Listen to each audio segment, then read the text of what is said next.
أعوذ بالله من الشيطان الرجيم. بسم الله الرحمن الرحيم.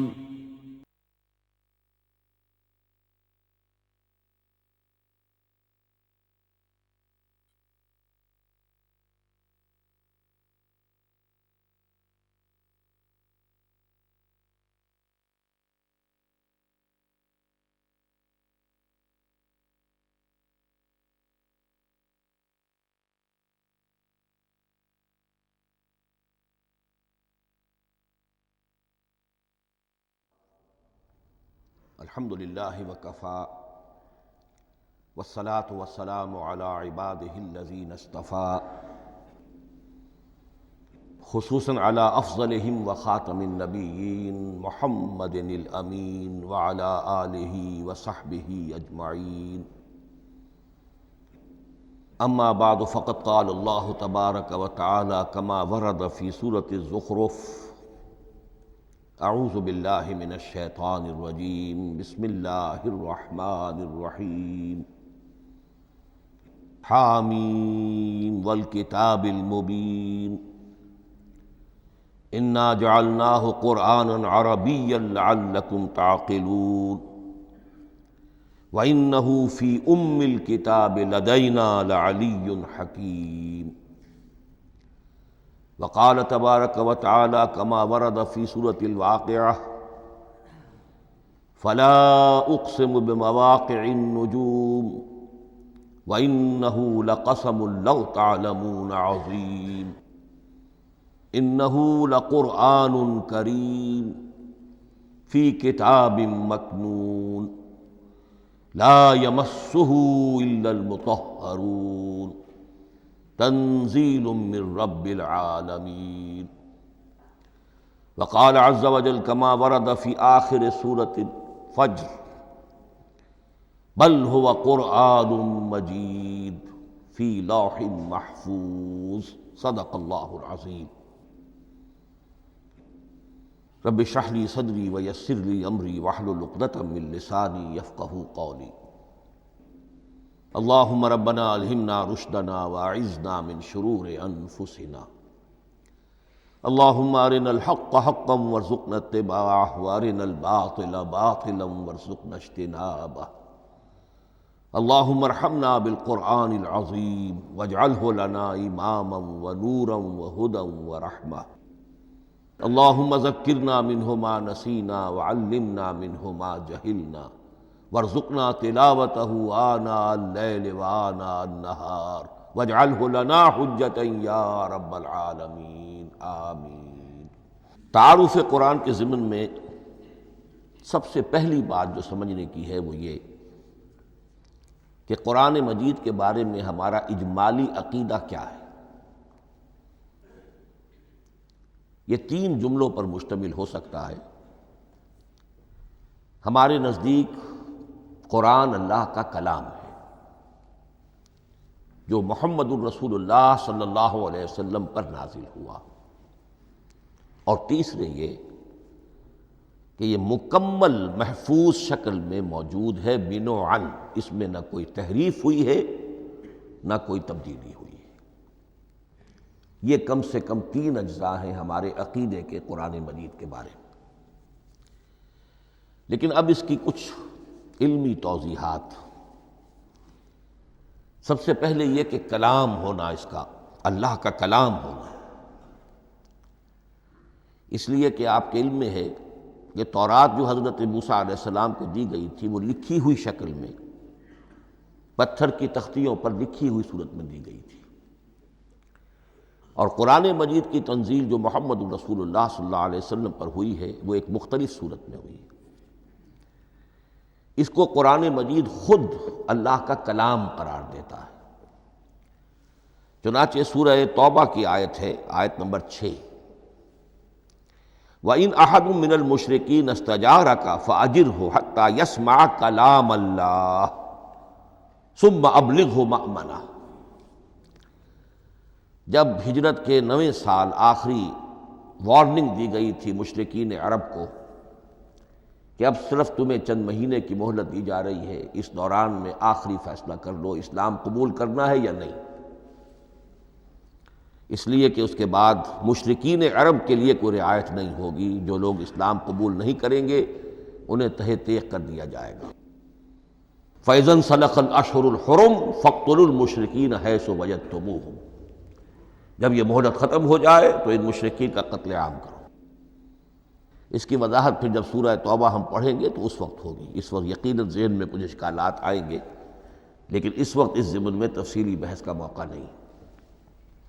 اب اس میں ایک استثناء رکھا گیا کہ ایک مشرک ہے، وہ چاہتا ہے کہ اتنا بڑا چیلنج جو ہمیں دے دیا گیا تو ہمیں موقع دیا جائے کہ ہم آئیں، آپ کے پاس بیٹھیں، کچھ دن رہیں، اللہ کا کلام سنیں، آپ کیا بات منوانا چاہتے ہیں، اس کے لیے کیا دلائل ہیں، اس کو اچھی طرح سمجھیں، اس کا ہمیں موقع ہونا چاہیے۔ اس کے لیے یہ آیت نازل ہوئی کہ وَإِنْ أَحَدٌ مِّنَ الْمُشْرِكِينَ اسْتَجَارَكَ، اے نبی اگر ان مشرکین میں سے کوئی شخص آپ سے پناہ طلب کرے فَأَجِرْهُ، اسے پناہ دیجئے، حَتَّى يَسْمَعَ كَلَامَ اللَّهِ، یہاں تک کہ وہ اللہ کا کلام سن لے، ثُمَّ أَبْلِغْهُ مَأْمَنَا، پھر یہ بھی نہیں کہ اسی وقت اسے کہا جائے کہ تم مانتے ہو یا نہیں مانتے، نہیں، پھر اسے اس کے امن کے مقام پر پہنچا دو۔ یہ جو آیت ہے اس میں لفظ کلیئر آ گیا کہ قرآن مجید اللہ کا کلام ہے، لیکن اب اسی تل کے اوٹ میں پہاڑ والا مسئلہ ہے، ٹپ آف آئس برگ، اس کے نیچے وہ کتنا بڑا تودہ ہوتا ہے۔ کلام جو ہے اللہ تعالیٰ کی صفت ہے، اور یہ بڑا مسئلہ گہرا ہے، اور علم کلام کا ایک بڑا پیچیدہ مسئلہ ہے کہ ذات باری تعالیٰ اور اس کی صفات کے مابین کیا ربط و تعلق ہے۔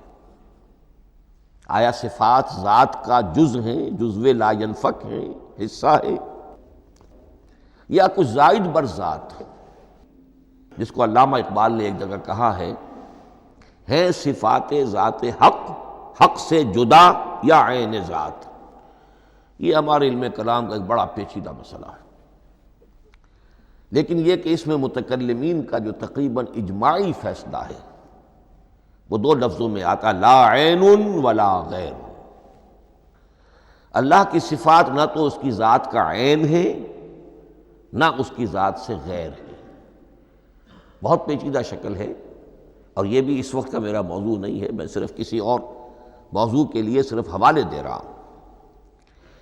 بہرحال قرآن مجید کا جو تعلق ہے ذات باری تعالیٰ کے ساتھ، وہ اس مسئلے سے بخوبی واضح ہو جاتا ہے کہ چونکہ یہ اللہ تعالیٰ کی صفت ہے، اور صفت کو ہم یہ نہیں کہہ سکتے کہ وہ ذات باری تعالیٰ سے جدا ہے، یہ بھی نہیں کہہ سکتے کہ اس کی ذات کا جزو لا ینفک ہے، کچھ اسی طرح کا تعلق ہے قرآن مجید کا ذات باری تعالیٰ کے ساتھ۔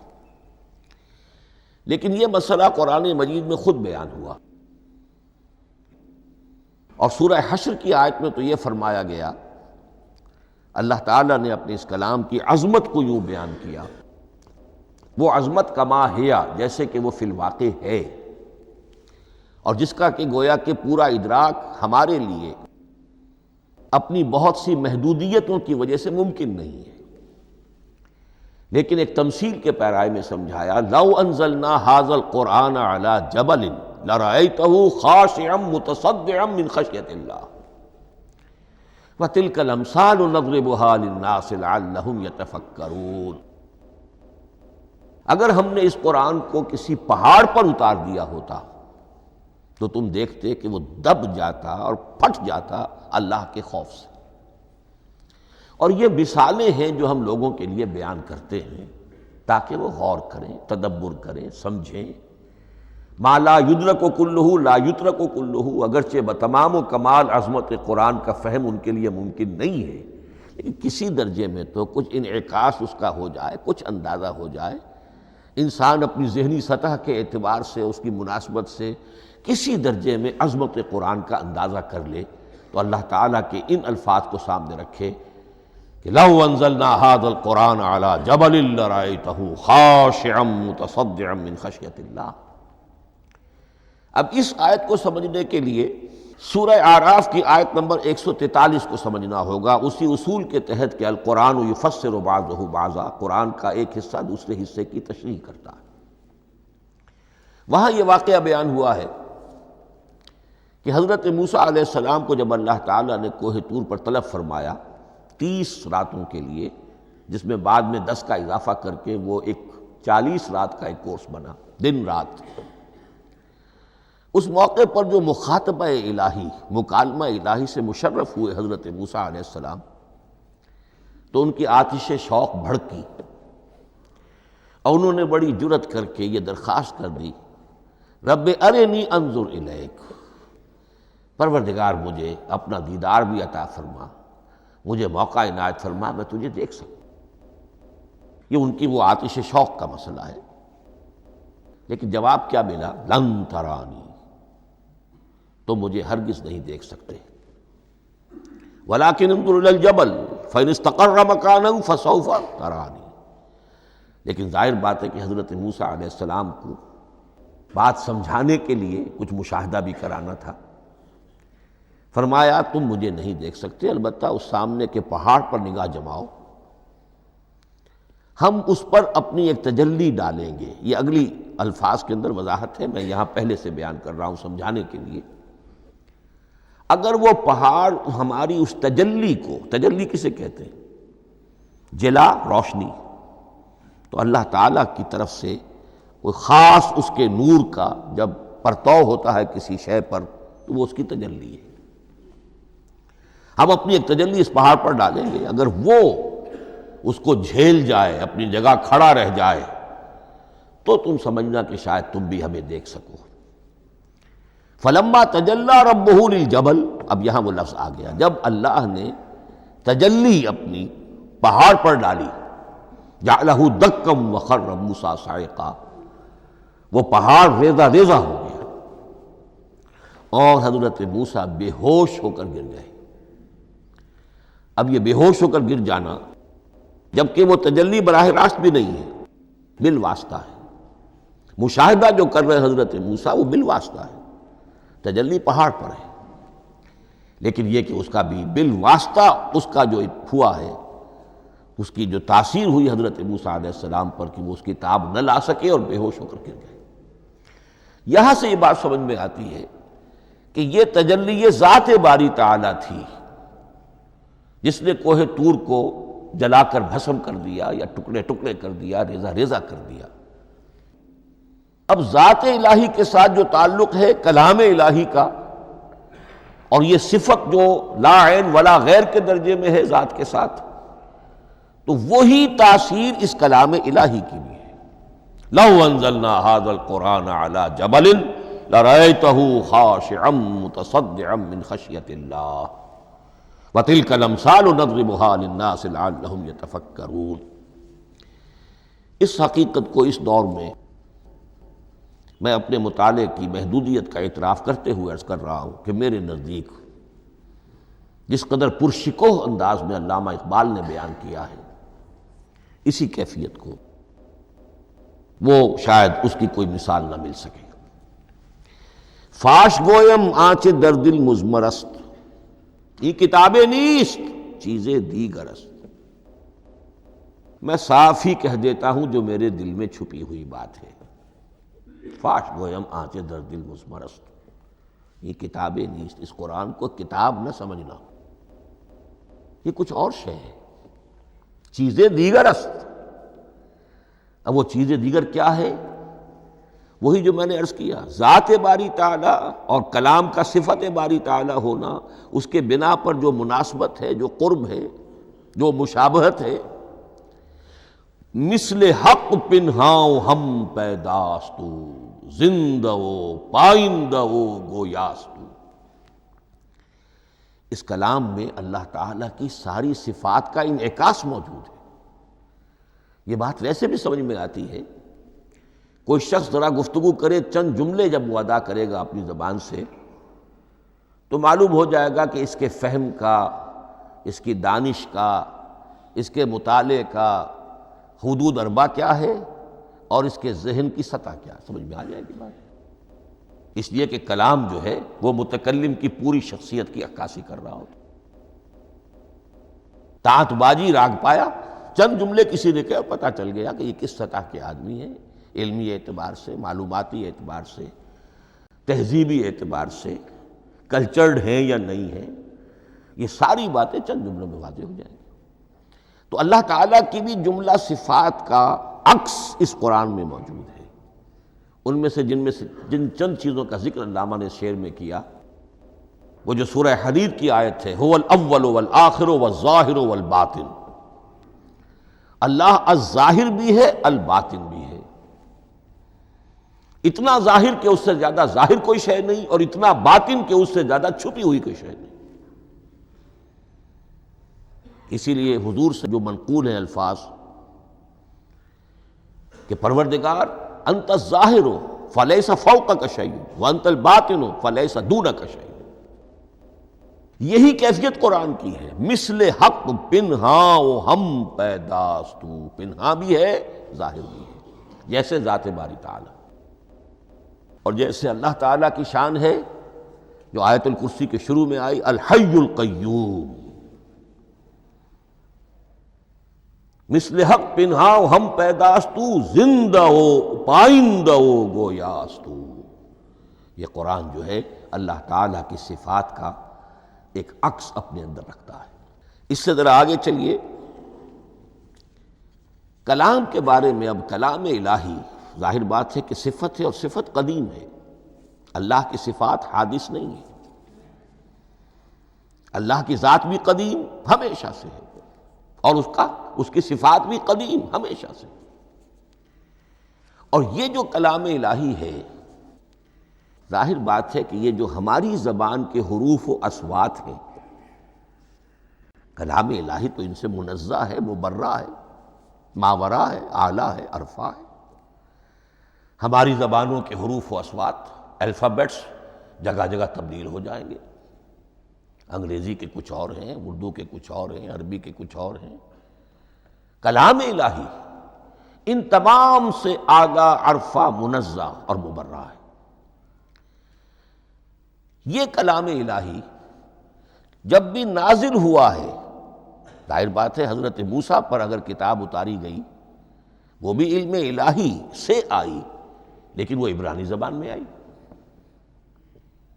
حضرت عیسیٰ علیہ السلام پر انجیل اتاری گئی، ہم یقین سے نہیں کہہ سکتے، دو میں سے کسی ایک زبان میں اتاری گئی ہوگی، یا عبرانی ہوگی، اس لیے کہ شام کے جس علاقے میں، فلسطین کے جس علاقے میں ان کی پیدائش ہوئی، اور جہاں وہ دعوت و تبلیغ کے لیے گھومتے رہے، اس کے عوام کی زبان تھی آرامی، اور خواص کی زبان تھی عبرانی، ہیبریو۔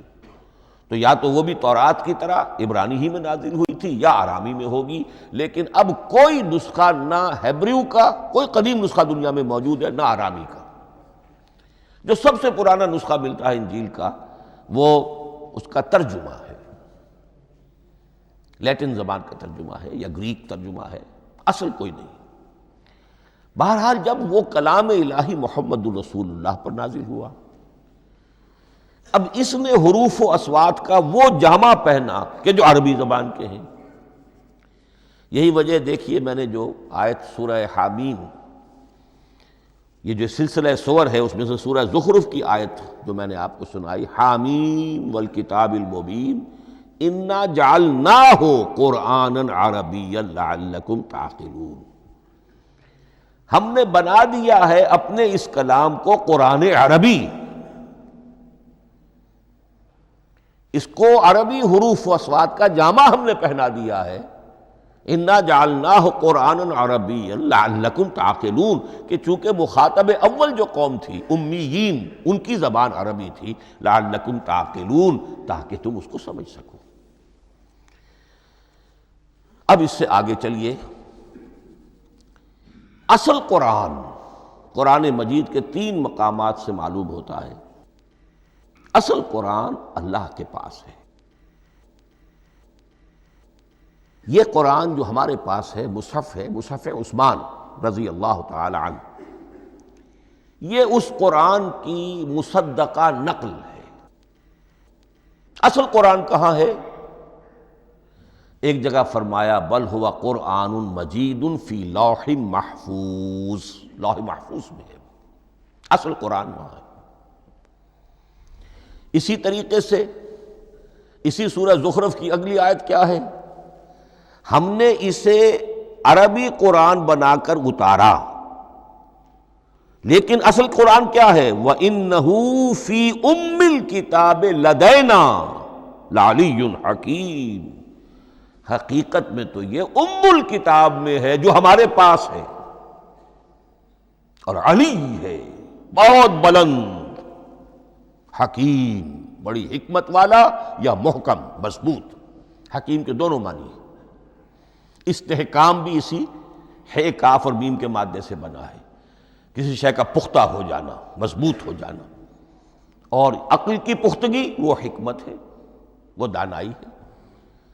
اس اعتبار سے نوٹ کیجئے اصل قرآن کہاں ہے؟ لوح محفوظ میں۔ اصل قرآن کہاں ہے؟ ام الکتاب میں۔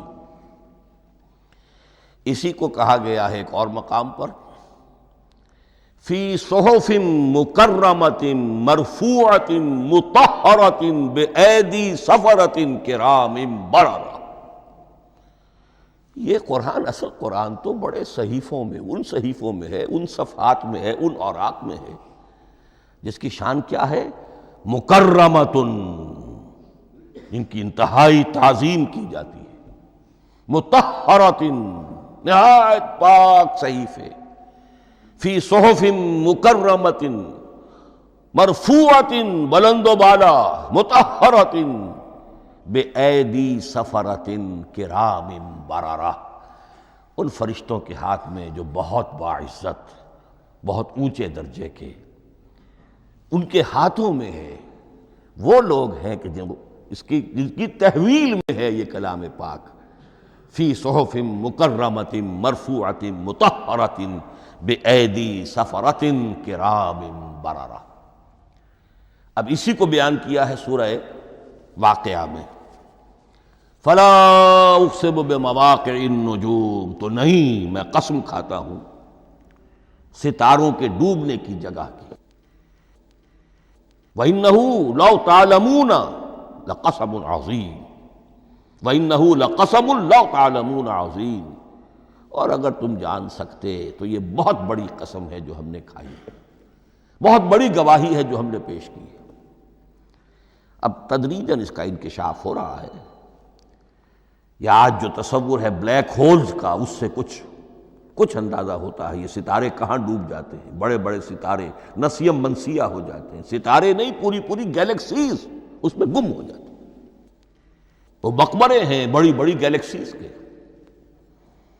فلا اقسم بمواقع النجوم وانہ لقسم لو تعلمون عظیم انہ لقرآن کریم، یہ قرآن ہے بہت باعزت، فی کتاب مکنون، اور یہ اس کتاب میں جو چھپی ہوئی ہے۔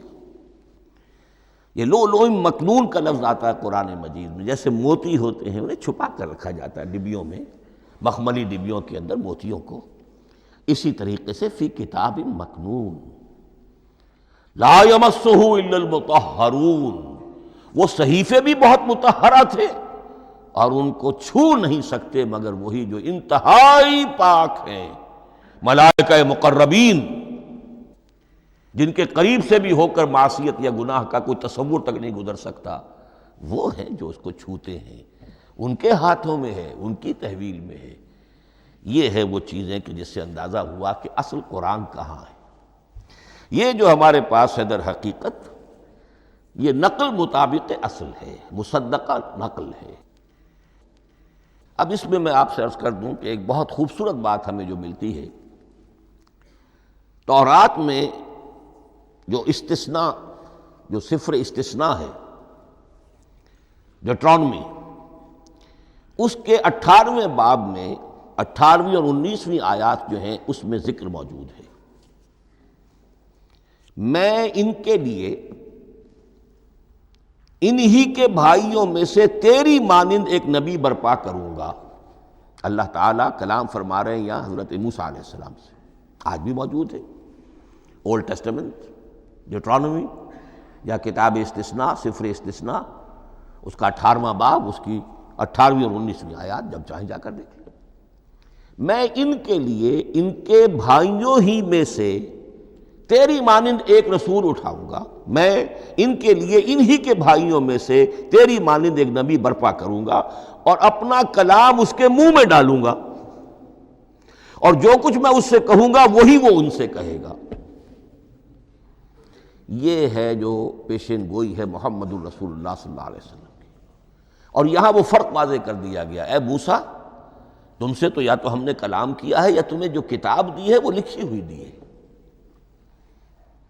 لیکن جو نبی تیری ہی مانند میں برپا کروں گا۔ اب اس میں بھی نوٹ کرنے کی بات ہے کہ حضرت موسیٰ کے مشابہ نبی اکرم صلی اللہ علیہ وسلم کے سوا کوئی نبی نہیں۔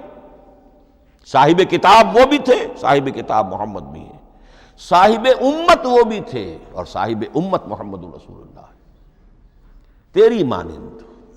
صاحب شریعت، حضرت عیسیٰ صاحب شریعت نہیں تھے، شریعت موسوی ہی کو نافذ کرنے کے لیے آئے تھے۔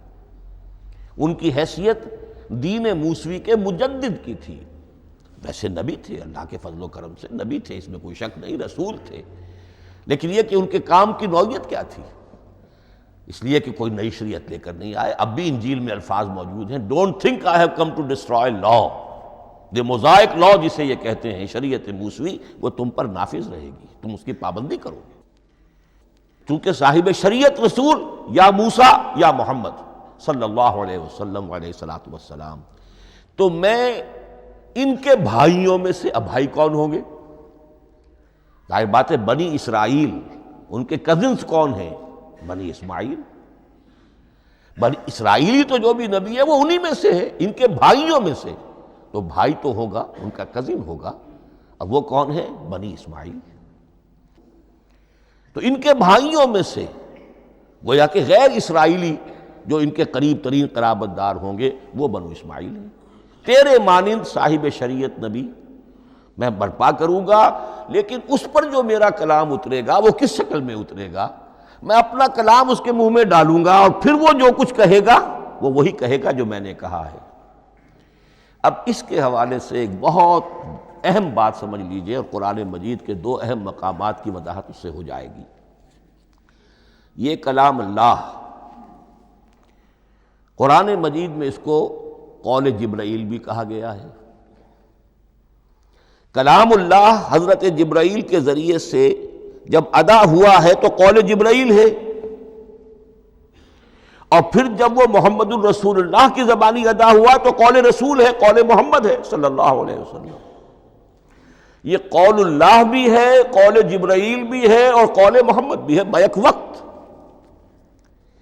یہ بات دیکھیے سورۃ تکویر، اذا الشمس کورت، انہ لقول رسول کریم ذی قوت عند ذی العرش مکین مطاع ثم امین وما صاحبکم بمجنون۔ یہ یہاں پر حضرت جبرائیل کا ذکر ہو رہا ہے۔ وما ہوا بقول شیطان الرجیم، محمد تک اس قرآن کو لانے والا تو وہ بلند پائے کا فرشتہ ہے، یہ کوئی شیطان رجیم نہیں ہے، اس لیے کہ مکے والوں نے کہہ دیا تھا ہو سکتا ہے کوئی بدروح آئی ہو محمد پر، اور اس بدروح نے کوئی الٹی سیدھی بات سکھا دی ہو۔ نہیں، انہ لقول رسول کریم، یہاں رسول کریم کون ہے؟ حضرت جبرائیل۔ انہ لقول رسول کریم ذی قوت عند ذی العرش مکین، بڑی قوت والا اور جس کا بڑا اونچا مقام اور مرتبہ ہے عرش والے کے قریب۔ ذی قوت عند ذی العرش مکین مطاع ثم امین، وہ فرشتوں کے مطاع ہیں، فرشتے ان کی اطاعت کرتے ہیں، فرشتوں کے سردار ہیں، اور پھر ساتھ ہی پورے امین ہیں، جبرائیل امین، یہ ہم لفظ استعمال کرتے ہیں۔ اور اس کے بعد آگے جا کے فرمایا وما ہوا بقول شیطان الرجیم، یہ کسی شیطان رجیم کا قول نہیں ہے۔ اب یہاں اس سورہ تکویر میں قرآن کو قول جبرائیل قرار دیا گیا، لیکن سورۃ الحاقہ میں چلیے، اس کے آخر میں آتا ہے انہ لقول رسول کریم وما ہوا بقول شاعر قلیلا ما تؤمنون ولا بقول کاہن قلیلا ما تذکرون تنزیل من رب العالمین۔ یہاں اب رسول کریم سے مراد محمد الرسول اللہ صلی اللہ علیہ وسلم۔ یہ کسی شاعر کا قول نہیں ہے، کسی کاہن کا قول نہیں ہے، یعنی جس کے زبانی یہ قرآن لوگوں کے سامنے آ رہا ہے۔ جبرائیل کا قول ہو کر تو محمد پر نازل ہوا صلی اللہ علیہ وسلم، لیکن اب لوگوں کے سامنے وہ قول محمد بن کر آ رہا۔ انہ لقول رسول کریم وما ہوا بقول شاعر قلیلا ما تؤمنون ولا بقول کاہن قلیلا ما تذکرون تنزیل من رب العالمین۔ تو قرآن مجید کلام اللہ ہے، پھر وہ قول جبرائیل بنا جب جبرائیل نے آ کر محمد کو سنایا، اور پھر وہ قول محمد بنا جب محمد کی زبان مبارک سے لوگوں نے اسے سنا، اہل عرب نے سنا، اور پھر وہ بات پھیلتی چلی گئی۔ اب آخری بحث اس موضوع پر جو ہے وہ یہ ہے، کلام الہی کی 3 صورتیں ہیں جو قرآن مجید میں سورہ شورى کی آیت نمبر 51 میں بیان ہوئی ہے۔ وما كان لبشر ان يكلمه اللہ، کسی بشر، کسی انسان کی یہ حیثیت نہیں ہے، مقام نہیں ہے کہ اللہ اس سے کلام کرے۔ یہ نہیں کہا کہ اللہ کے لیے ممکن نہیں ہے، نہیں، اللہ کے لیے تو ہر شے ممکن ہے، لیکن کسی بشر کا یہ مقام نہیں ہے کہ اللہ اس سے کلام کرے۔ مخلوق ہے، بشر ہے۔ ما کان لبشر ان یکلمہ اللہ الا اب 3 شکلیں آئیں، الا وحیا او من وراء حجاب او یرسل رسولا فیوحی باذنہ ما یشاء انہ علی حکیم۔ 3 صورتیں ہیں کلام الہی کی۔ یا تو براہ راست اللہ وحی کرتا ہے بغیر کسی فرشتے کی درمیان میں ذریعہ بنائے ہوئے، اسی کا نام الہام ہے، اسی کا نام تحدیث ہے۔ یہ غیر نبی کے ساتھ بھی ہوتا ہے۔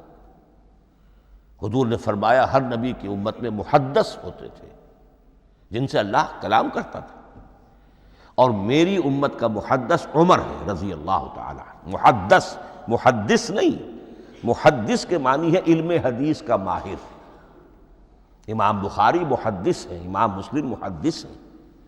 محدث تحدیث سے مفعول بنا، جس سے بات کی جاتی ہے۔ محدث، اللہ بات کرتا ہے، اللہ دل میں ڈال دیتا ہے، القاء ہو جاتا ہے، الہام ہو جاتا ہے، کوئی فرشتہ درمیان میں نہیں، براہ راست۔ دوسری شکل کلام کی کیا ہے؟ او من وراء حجاب، یہ ہمارے علم کی حد تک صرف حضرت موسیٰ علیہ السلام کی شان ہے، استثنائی شان ہے۔ وَكَلَّمَ اللَّهُ مُوسَىٰ تَكْلِيمًا، اور موسیٰ کے ساتھ تو اللہ نے کلام فرمایا جیسے کہ کلام کیا جاتا ہے۔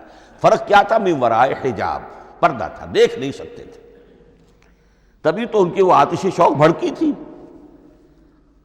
کیا قیامت ہے کہ چلمن سے لگے بیٹھے ہیں، صاف چھپتے بھی نہیں، سامنے آتے بھی نہیں، کلام بھی فرما رہے ہیں، لیکن یہ کہ بات مجھے دیدار عطا کرنے کے لیے تیار نہیں۔ رب ارنی انظر الیک۔ لیکن یہ جو کلام ہے ہمارے علم کی حد تک براہ راست اس دنیا میں حضور سے ہوا ہے معراج کی شب، لیکن وہ 7ویں آسمان پر ہوا۔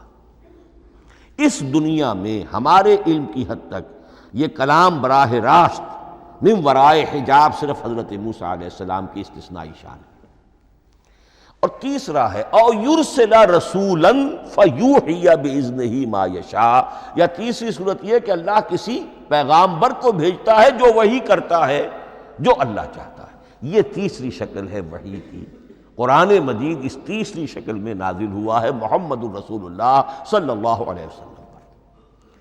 حضور کو جو الہام ہو جاتے تھے، جو حضور کو القاء ہو جاتا تھا، جو آپ کے دل میں براہ راست اللہ کی طرف سے وحی آتی تھی، وہ قرآن میں شامل نہیں ہے۔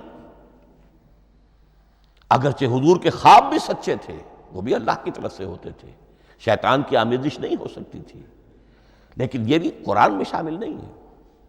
قرآن میں شامل ہے تیسری قسم کی وحی، او یرسل رسولا، پھر ہم بھیجتے ہیں ایک پیغامبر کو فرشتوں میں سے، اللہ یستفی من الملائکۃ رسلا ومن الناس، اللہ چن لیتا ہے فرشتوں میں سے بھی اپنا پیغامبر اور انسانوں میں سے بھی۔ تو فرشتے کے ذریعے سے ایک فرشتہ جو اللہ سے لیتا ہے اور انسان رسول انسان تک پہنچا دیتا ہے۔ اب وہ رسول انسان، رسول بشر جو ہے وہ اپنے ہم نوع ہم جنس لوگوں کو پہنچاتا ہے۔ تو اللہ یستفی من الملائکۃ رسلا ومن الناس، یہاں وہی بات فرمائی، او یرسل رسولا فیوحی باذنہ ما یشاء، پھر وہ وحی کرتا ہے اللہ کے حکم سے جو اللہ چاہتا ہے۔ یہ کلام الہی کی یہ تیسری شکل ہے جو محمد الرسول اللہ صلی اللہ علیہ وسلم پر نازل ہوا، اور وہ ہے قرآن حکیم۔ اب ایک اور بحث جو علمی ہے وہ یہ ہے کہ حضور پر جو اس کا نزول ہوا اس کی کیفیات کیا تھی۔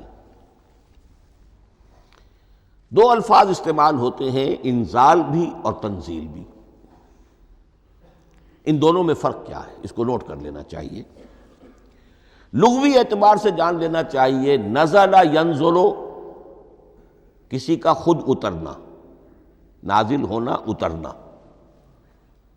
انزل ینزل دفعتاً اتار دینا، کسی اور نے کسی شے کو دفعتاً نیچے اتار دیا۔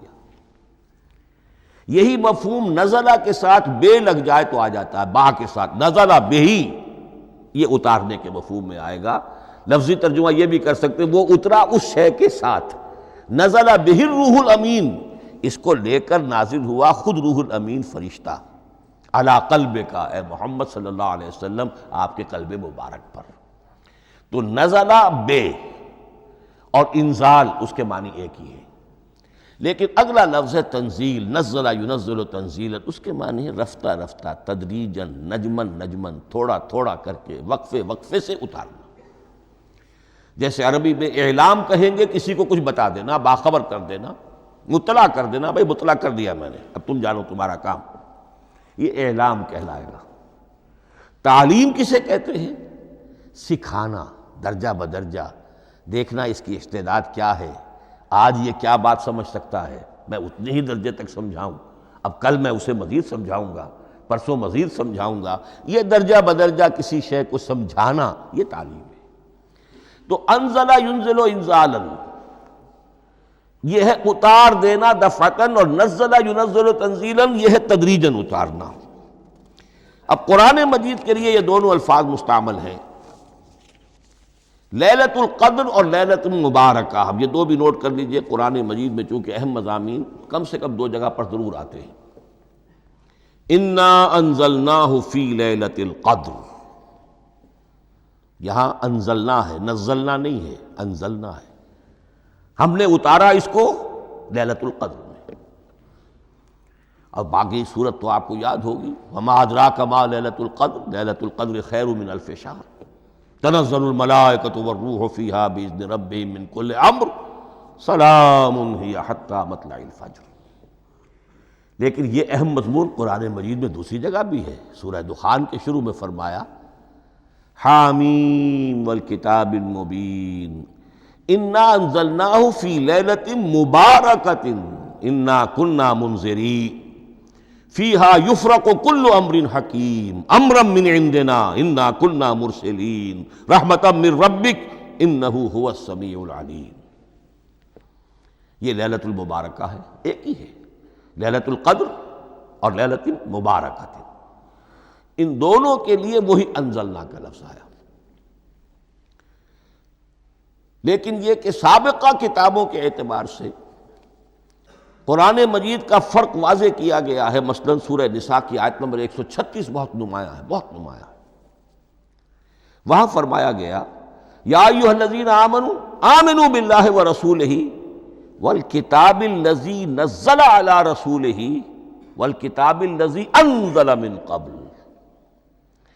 اے ایمان کے دعوے دارو، حقیقتاً ایمان لاؤ، ایسے ایمان لاؤ جیسے ایمان لانے کا حق ہے، اللہ پر بھی اور اس کے رسول پر بھی، اور اس کتاب پر بھی جو اللہ نے اپنے رسول پر نازل فرمائی، اور اس کتاب پر بھی جو اللہ نے پہلے نازل فرمائی۔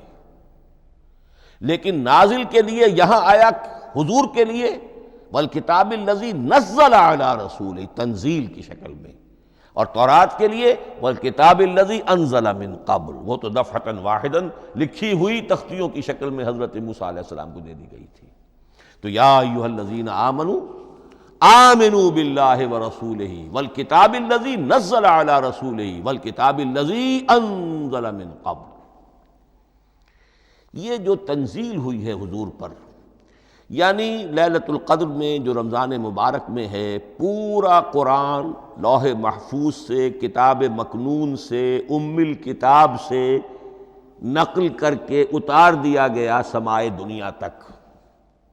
پہلا آسمان جسے ہم کہتے ہیں سمائے دنیا، وہ آسمان جو قریب ترین ہے دنیا کے، وہاں سے اب یہ درجہ بدرجہ تھوڑا تھوڑا چند آیتیں، چند سورتیں، پھر آیتیں، پھر سورتیں، یہ نازل ہوا محمد الرسول اللہ صلی اللہ علیہ وسلم پر۔ گویا کہ پہلا مرحلہ انزال کا ہے، پورا قرآن لوح محفوظ یا کتاب مکنون یا ام الکتاب سے نقل کر کے اتار دیا گیا سمائے دنیا تک۔ یہ ہے انزل ینزل انزالا، انا انزلناہ فی لیلۃ القدر انا انزلناہ فی لیلۃ مبارکہ۔ لیکن محمد الرسول اللہ پر یہ نازل ہوا اب تھوڑا تھوڑا، نجمن نجمن، درجہ بدرجہ، تدریجاً۔ یہ ہے تنزیل۔ اس تنزیل کی حکمت قرآن مجید میں بیان ہوئی ہے، اور اس اعتبار سے کہ اہل عرب نے، اہل مکہ نے اعتراض کیا تھا کہ یہ پورا قرآن تو نہیں محمد ایک ہی مرتبہ پیش کر دیتے صلی اللہ علیہ وسلم۔ اس میں جو چیز مضمر تھی وہ یہ تھی کہ چونکہ یہ حقیقت میں اللہ کا کلام نہیں ہے، یہ محمد کا اپنا کلام ہے، تو کوئی شاعر دنیا میں ایسا نہیں ہے جو ایک دم اپنا پورا دیوان دے دے۔ وہ تو ساری عمر میں تھوڑا تھوڑا، آج غزل کہی، کل قصیدہ کہا، پرسوں کچھ اور کہا، پھر وہ جمع ہوتا ہے تو وہ دیوان بنتا ہے۔ اسی طریقے سے تو یہ کر رہے ہیں۔ اگر یہ اللہ کا کلام ہوتا تو بیک وقت آ جاتا۔ یہ تو ذرا محنت کرتے ہیں، کچھ اس کے اندر اس کو اپنی محنت سے کوشش کر کے کچھ موضوع کرتے ہیں، کلمات، الفاظ، اور اس طریقے سے رفتہ رفتہ لے کر آ رہے ہیں۔ اس لیے ان کا اعتراض نقل ہوا ہے یہ وَقَالَ الَّذِينَ كَفَرُوا لَوْلَا نُزِّلَ عَلَيْهِ الْقُرْآنُ جُمْلَةً وَاحِدَةً، انہوں نے کیوں نہیں اترا یہ قرآن پورا کا پورا ایک ہی بار؟ یہ اعتراض تھا۔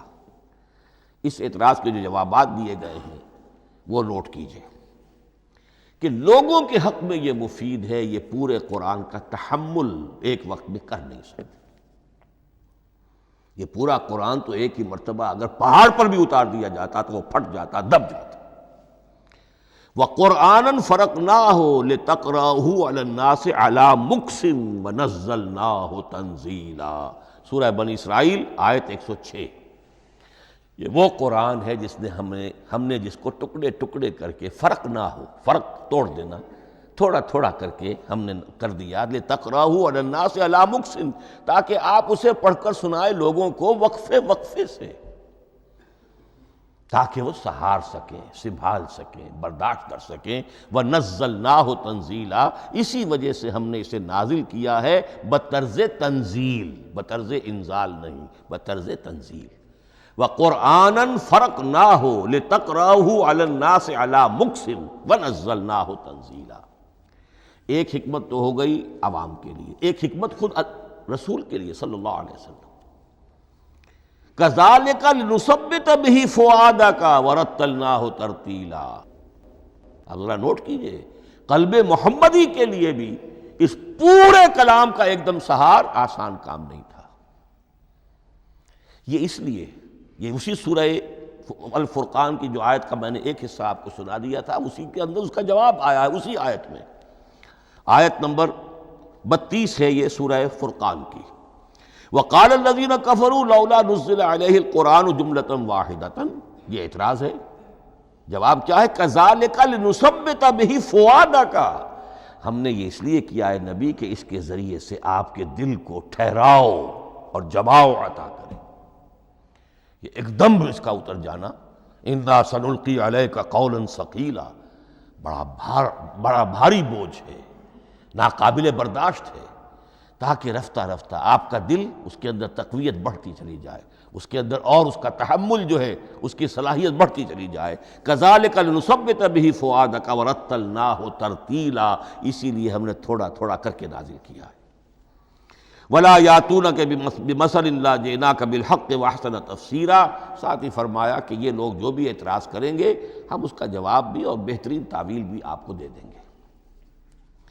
اب اگلی بحث یہ ہے یہ قرآن کب اور کہاں نازل ہوا۔ یہ عام معلوماتی شے ہے، اس میں کوئی پیچیدگی نہیں ہے، لیکن اس کی اہمیت ہے بہت ضروری ہے، وہ میں انشاءاللہ اگلی بحث میں جب کہ قرآن کے سمجھنے کے جو اصول ہیں ان کو بیان کروں گا تو وضاحت سے بات آئے گی۔ یہ کہ یہ عام معلوماتی ایک ہمارے ذہن میں خاکہ رہنا چاہیے، زمان و مکان کا کیا رشتہ ہے قرآن کے ساتھ۔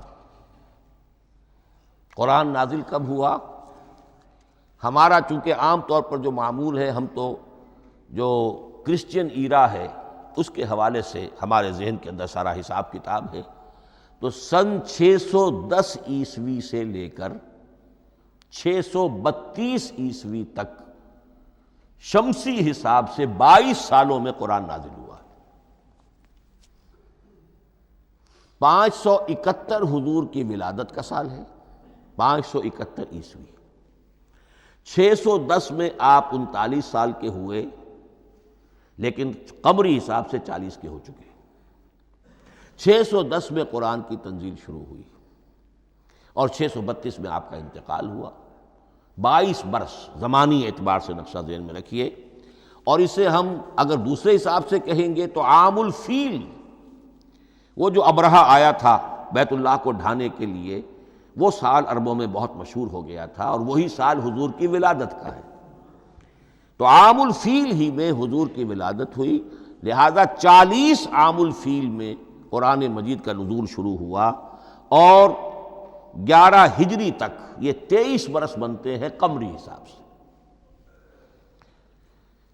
ایک رائے یہ بھی ہے کہ قرآن کا نزول 20 برس میں ہوا ہے، اور اس میں وضاحت یہ ہے کہ پہلے 3 سال اللہ تعالیٰ نے ایک فرشتے کو، حضرت اسرافیل علیہ السلام کو مامور کیا تھا حضور کی تعلیم پر۔ دنیاوی اعتبار سے حضور نے کوئی تعلیم حاصل نہیں کی، آپ امی تھے،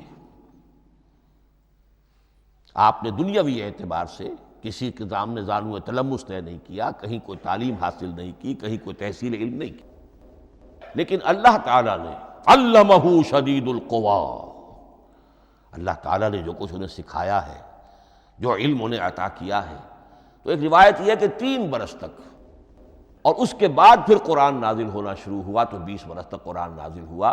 لیکن وہ لوگ بھی مانتے ہیں کہ سورہ علق کی آیتیں نازل ہو چکی تھی، پھر 3 برس کا وقفہ ہے۔ سورہ علق کی آیتیں کیا ہیں؟ جو پہلی وحی ہے، اقرأ بسم ربک الذی خلق، خلق الانسان من علق، اقرأ وربک الاکرم الذی علم بالقلم، علم الانسان ما لم یعلم۔ گویا کہ بسم اللہ ہو رہی ہے محمد الرسول اللہ صلی اللہ علیہ وسلم کی تعلیم کی، اور جن گھرانوں میں یہ رواج ابھی تک چل رہا ہو، بسم اللہ بچوں کی کراتے ہیں، ایک تقریب کی شکل میں منعقد کرتے ہیں، ہمارے ہاں یہ رواج تھا، اب ہم چھوڑ چکے ہیں، کہ جو تقریب بھی حضور کی اور صحابہ کی زندگیوں سے ثابت نہ ہو، ہمیں کوشش کرنی چاہیے کہ ان تقریبات کا سلسلہ منقطع کریں۔ ما انا علیہ واصحابی، ہماری تقریبات جو ہیں وہ بس وہیں تک محدود رہنی چاہیے۔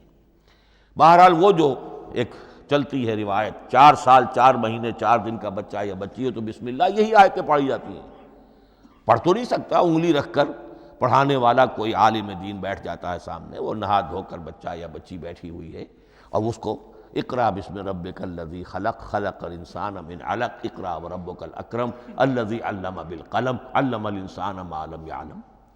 اب اس میں تو سارا پڑھنے پر زور ہے، حصول علم پر زور ہے، کسی تبلیغ کا حکم ہی نہیں، ابھی رسالت کا کوئی تذکرہ کچھ بھی نہیں، اس میں تو قیامت کا بھی کوئی ذکر نہیں۔